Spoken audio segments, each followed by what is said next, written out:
గుంటూరు జిల్లా మంగళగిరి పట్టణంలో బుధవారం గుంటూరు పార్లమెంటు నియోజకవర్గ కూటమి అభ్యర్థి పెమ్మసాని చంద్రశేఖర్ పట్టణంలోని షారాఫ్ బజార్లో ఎన్నికల ప్రచారం కార్యక్రమం నిర్వహించారు. ఈ సందర్భంగా ఆయన మీడియాతో మాట్లాడారు. కాకినాడలో అర్చకులపై జరిగిన దాడి తీవ్రంగా ఖండించారు. బుధవారం మంగళగిరిలోని షారాఫ్ బజార్లో ఎన్నికల ప్రచార కార్యక్రమం నిర్వహించారు.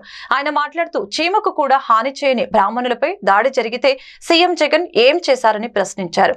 చంద్రబాబు అయితే దాడి చేసిన వారు ఏ పార్టీ అయినా సరే నిబంధనల ప్రకారం అరెస్టు చేసేవారని తెలిపారు. రానున్న 50 రోజుల్లో ప్రభుత్వం మారుతుంది, అప్పుడు వారిపై చర్యలు తీసుకుంటామని వివరించారు.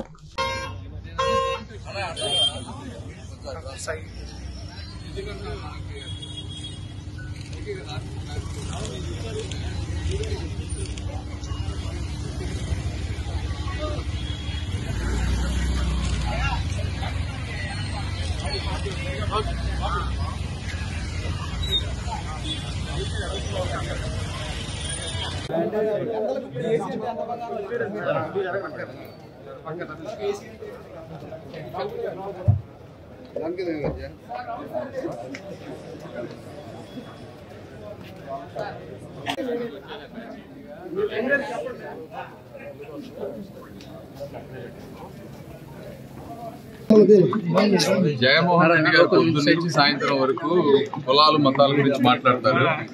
నిన్న ఒక అర్చకుడిపై అత్యంత అవమానకరమైన రీతిలో చెప్పు తీసుకొని కొట్టారు. బ్రాహ్మణులు చీమకు కూడా హాని చేయని వ్యక్తులు వాళ్ళు. ఈ సమాజ శ్రేష్ఠ దృష్ట్యా అతి తక్కువ జీతాలతోటి, చాలీచాలని జీతాలతోటి గుళ్ళల్లో పూజలు చేస్తా ఉంటే నీకు ఇష్టం వచ్చినవి చేయకపోతే నువ్వు చెప్పు తీసుకొని కొడతావా అంటే ఎంత మదం ఎక్కిందో వాళ్ళకి అర్థం చేసుకోండి మీరు. మరి ఇవాళ ఒక ముస్లిం యువతపై కూడా ఇదే పరిస్థితి చేశారు. అసలు ఎటుపోతున్నారు మీరు ఈ సమాజంలో? జగన్మోహన్ రెడ్డి గారు ఏం చేశారు? వాళ్ళిద్దరిని పిలిచి, ఇంకొకళ్ళు అయితే చంద్రబాబు నాయుడు గారు అయితే ఈ పాటికి వాళ్ళిద్దరు అరెస్ట్ అయ్యేవాళ్ళు, వాళ్ళ తాట తీసేవాళ్ళు. ఇలా ఇది పరిస్థితి సమాజం.